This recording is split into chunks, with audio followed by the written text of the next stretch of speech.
할렐루야. 3월 27일 월요일 원포인트 큐티 시간에 함께 하신 성도님들을 주님의 이름으로 환영하고 축복합니다. 오늘 하나님께서 우리에게 주신 말씀은 사무엘하 18장 1절에서 8절까지의 말씀입니다. 저와 여러분이 한 목소리로 합독하시겠습니다. 이에 다윗이 그와 함께한 백성을 찾아가서 천부장과 백부장을 그들 위에 세우고 다윗이 그 백성을 내보낼세 3분의 1은 요압의 휘하에 3분의 1은 수레의 아들 요압의 동생 아비새의 휘하에 넘기고 3분의 1은 가드 사람 이때의 휘하에 넘기고 왕이 백성에게 이르되 나도 반드시 너희와 함께 나가리라 하니 백성들이 이르되 왕은 나가지 마소서 우리가 도망할지라도 그들은 우리에게 마음을 쓰지 아니할 터요 우리가 절반이나 죽을지라도 우리에게 마음을 쓰지 아니할 터이라 왕은 우리 만명보다 종하시오니 왕은 성읍에 계시다가 우리를 도우심이 좋으니이다 하니라. 왕이 그들에게 이르되 너희가 좋게 여기는 대로 내가 행하리라 하고 문 곁에 왕이 서매 모든 백성이 100명씩 1000명씩 대를 지어 나가는지라. 왕 요압과 아비새와 이때에게 명령하 이르되 나를 위하여 젊은 압살롬을 너그리 대우하라 하니 왕이 압살롬을 위하여 모든 군 지휘관에 명령할 때에 백성들이 다 들으니라. 이에 백성이 세례를 치러 들러 나가서 에브라임 수풀에서 싸우더니 거기서 이스라엘 백성이 다윗의 부하들에게 패하매 그날 그곳에서 전사자가 많아 2만 명에 이르렀고 그 땅에서 사면으로 퍼져 싸웠으므로 그날의 수풀에서 죽은 자가 칼에 죽은 자보다 많았더라. 아멘. 이 시간 너희와 함께 나가리라 라는 제목으로 담임 목사님께서 큐티 인도해 주시겠습니다. 할렐루야. 네, 오늘 3월 27일 우리 사무엘하 18장 1절에서 8절까지를 함께 묵상을 합니다. 여러분 이 사무엘하를 보면서 다윗은 이제 오늘날까지 이렇게 아들과 전쟁을 하게 될 상황까지 이르게 되었어요. 참 후세라는 하나님이 보낸 특별한 친구가 이 압살롬에게 계략을 말하므로 이 아히도벨의 이 계략이 성공했다면 전열이 정비되지 않았을 때에 기습을 했다면 정말 대다수의 이 백성들과 군인들과 이스라엘의 여론이 압살롬 쪽에 있었기 때문에 그것이 진위는 알 길이 없지요. 그러나 이제 일단 그렇게 여론이 형성돼 있었기 때문에 다윗을 죽이고 나면 별 수 없이 압살롬이 왕이 되는 겁니다. 압살롬은 정말 거짓말로 사람들을 꼬여가면서 성문 앞에서 많은 사람들을 자기 휘하에 들어올 수 있도록 모략과 계략에 성공한 것이고 또 그러다 보니까 이 대세를 읽는 장군들 가운데 다윗의 오른편이었던 아히도벨이 압살롬 쪽으로 가서 책사가 되고 많은 사람들이 압살롬 편에 섰을 때 대세가 결정이 되었다 이렇게 말하는 경우 바로 이런 경우입니다. 그래도 우리가 한 가지 권세는 위로부터 나지 않음이 없나니 로마서 12장에 하나님이 모든 권위의 최종 승인자다 하는 것을 결코 잊으면 안 돼요. 대세가 정했어도 최종 아직 끝나기까지 끝난 것 아니다 하는 말은 여기서도 통하는 겁니다. 이제 놀랍게도 후세의 이 제안이 압살롬의 명예심과 공명심을 자극해서 그 후세의 안을 택하면서부터 다윗은 전열을 정비할 절대적인 기회를 갖게 된 거예요. 여기 1절 2절에 보면 도망가던 다윗이 자기를 따르는 군인들을 정비하니 이렇게 된 겁니다. 다윗이 그와 함께한 백성을 찾아가서 천부장과 백부장을 그들 위에 세우고 자 천부장 백부장을 세울 정도로 아주 굉장히 조직적으로 이제 정비가 되면서 최소한의 다윗의 휘하에 방호부대가 형성이 된 거죠. 그러면서 여기 세 부대를 나누는데 2절에 보면 3분의 1은 요압의 휘하에 3분의 1은 수레의 아들 요압의 동생 아비새의 휘하에 요압의 형제들이 이제 막강한 군권을 갖고 있는 거예요. 그 다음에 3분의 1은 가드 사람 이때의 휘하에 넘기고 왕이 백성에게 이르되 나도 반드시 너희와 함께 나가리라. 이렇게 이제 말씀하고 있는 겁니다. 다윗이 이제 도망가면서 어떤 면에서 아들에게 쫓겨가는 맨발로 눈물과 함께 피난길에 가는 가운데서 반전의 지금 이 소위 모멘텀이 여기서 형성이 되고 있는 거예요. 오늘 요압이 있고 아비새가 있고 이때라는 군대를 지휘할 만한 장수가 3명이 있다. 그러나 압살롬 쪽에선 대군에 비하면 이 숫자는 결코 정말 압살롬을 상대하기는 너무 초라한 군대이긴 하죠. 그런데 여기 재미있는 표현은 왕이 백성에게 이르되 나도 반드시, 여기 2절 하반절에 왕이 백성에게 이르되 나도 반드시 너희와 함께 나가리라, 이렇게 말한 이유가 뭘까? 또 성경의 기록자는 이 부분을 강조합니다. 지금 여러분 이 대목을 우리가 보시면은 다윗이 범죄했던 것에 대한 오늘 일종의 경험적 어떤 교훈을 그는 마음에 깊이 알고 있다는 거예요. 우리아의 아내 바세바를 취할 때, 전쟁이 한참 있을 때 그는 최강성기의 정점에 선 군주로서 그는 전쟁의 현장에 참여하지 않고, 고대의 대부분의 전쟁은 왕들이 참여합니다.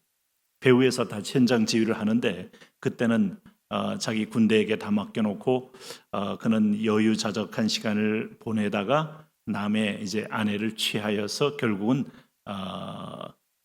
하나님의 선지자 나단에게 큰 심각한 어떤 면에서 보면 징계의 경고를 듣게 된 것이죠. 그 이후로 지금 이 사건이 벌어진 거 아닙니까? 네? 아마 많은 회한이 있을 거예요. 내 집에 칼이 떠나지 않겠다 하는 말에 그야말로 압살롬이 형 암논을 쳐 죽이는 사건, 형제간의 피가 이제 칼로 인한 피가 있었습니다. 그러고 난 다음에 다윗에게 마음속에 절대로 압살롬만큼은 잃지 말아야 되겠다는 또 부성애와 반역자로서의 어떤 군주로서 막아야 될 이 두 가지의 이 모순된 어떤 심정을 가지고 안타깝게 반전의 기회를 맞는데, 오늘 여기 표현해 보면 나도 반드시 너희와 함께 나가리라, 이렇게 강조함으로써 본인이 의지적으로 결코 후방에 빠지지 않겠다는 것은 과거의 교훈을 통하여 나는 지금 깨달은 바가 있고 회심한 다윗을 스스로 드러내고 있는 것이죠. 그랬더니 3절에 보면 백성들이 이르되 왕은 나가지 마소서, 우리가 도망할지라도 그들은 우리에게 마음을 쓰지 아니할 터요, 우리가 절반이나 죽을지라도 우리에게 마음을 쓰지 아니할 터이라.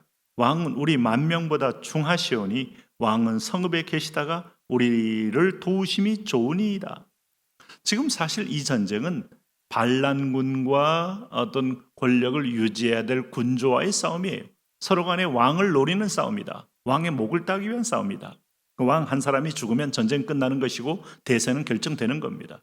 그럴 때 지금 여기 지금 군주들, 소위 말하는 요압이 이런 말을 했다고 봐요. 요압이 총사령관이니까. 우리는 저쪽 이 압살롬 군대는 우리가 아무리 죽어도 우리 하나 죽는 건 눈 하나 깜짝하지 않고 왕이 죽을 때까지 집요하게 공격을 할 터이니 어차피 왕은 이 치열한 전장터에 오지 말고 오늘 우선 몸을 보존하여 주심이 좋겠습니다. 이렇게 이제 권유를 한 거죠. 시세를 보고 전세를 보니까 이 말이 옳아요. 4절에 보니까 왕이 그들에게 이르되 너희가 좋게 여기는 대로 내가 행하리라 하고 문 곁에 왕이 섬에 모든 백성이 100명씩 1000명씩 대를 지어 나가는지라 하고 출정을 하고 있는 겁니다. 그러면서 이제 여기서 우리가 다윗이 참 이 반역자가 예루살렘 성에 침범하여 성을 장악하고 궁궐을 장악하고 그 자기 후처들을 압살롬이 정말 옥상 위에 텐트를 쳐놓고 백성들이 볼 수 있게 완전히 나는 이제 아버지를 밟고 권력의 정점에 섰다, 이걸 드러내기 위한 그런 첩을 범하는 행위를 한 것을 소문을 들었지 않겠습니까? 그럼 그 반역자로서 압살롬을 처결해야 하는 이 마음의 나짐 내지는 분노와 내지는 또 이 피할 수 없는 상황과 두 번째 아들까지 잃고 싶지 않는 부성애의 뜨거운 마음이 함께 어그러져 있어요. 여기 5절 보면 왕이 요압과 아비새와 이때에게 명령하여, 자, 현장의 지휘관 한 사람 한 사람을 다 불러서 명령합니다. 나를 위하여 젊은 압살롬을 너그러이 대우하라. 이 너그럽다는 말이 뭐겠어요? 죽이지 말라는 겁니다. 포로로 잡든 아니면 고립을 시키는 건 좋지만 절대로 죽이지 말라 하고 왕이 압살롬을 위하여 모든 군 지휘관들에게 명령할 때 백성들이 다 들었다 이겁니다. 자, 그런데 여러분, 이게 이제 전쟁은 여호와께 속했다는 말이, 이 전쟁에 이 3부대의 어떤 장수들이 데리고 나갔지만 압도적인 압살롬 군대에 의해서 참패를 당해야 마땅합니다. 그런데 오늘 본문은 이상한 소리를 합니다. 여기 보시면은 6절에 이에 백성이 이스라엘을 치러 들러 나가서 에브라임 숲에서 싸우니 거기서 이스라엘 백성이 다윗의 부하들에게 패하며, 이스라엘 백성 압살롬의 군대의 백성의 군대가 다윗의 부하들에게 패하며 그날 그곳에서 전사자가 많아 2만 명이 이르렀고, 하루에 일단 1차전 붙어서 2만 명이 죽었다. 여러분, 오늘 뭐 대규모의 대형 폭탄이 아니고 어마무시한 치열한 전쟁이 있었던 거예요. 함성과 함께 계곡을 진동하면서 그야말로 목을 따고 가슴을 찌르고 허리를 찌르고 하는 엄청난 이 사이 피해 전쟁이 이 동족 간에 일어난 것이죠. 아버지와 아들과의 전쟁이라는, 여러분, 그 칼이 떠나지 않는다는 것은 이게 무서운 심판이기도 합니다. 우리가 일제 때 우상 숭배하고 난 다음에 우리의 형제와 자매와 삼촌과 조카와 어떤 면에서 아저씨들이 함께 남북에서 얼굴을 붉히며 서로 처절하게 피를 흘렸던 것은 심판 성격이 분명히 있는 거죠. 그런데 전쟁의 결론이 중요해요.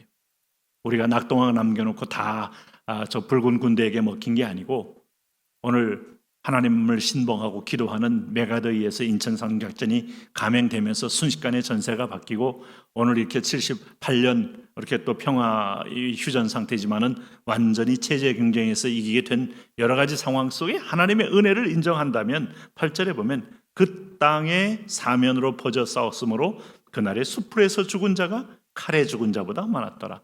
전쟁에 이 다윗의 군대는 전투력으로는 졌지만 오늘 수풀에서 죽은 자가 어떻게 죽었느냐? 하나님이 보이지 않는 손으로 승리를 가져오게 됐다 이겁니다. 자, 후세의 아이디어가 그 통한 것과 오늘 전쟁에서 하나님이 보이지 않는 손으로 하는 것과 이 권세와 대세는 하나님 손에 있다는 걸 분명히 보여줍니다. 하나님, 우리가 하나님의 주권 앞에 또 한 번 놀람의 머리 숙입니다. 하나님의 음성을 날마다 들으며 순종하며 하나님 편에 선 승리의 삶 살게 하여 주옵소서. 예수님 이름으로 기도합니다. 아멘.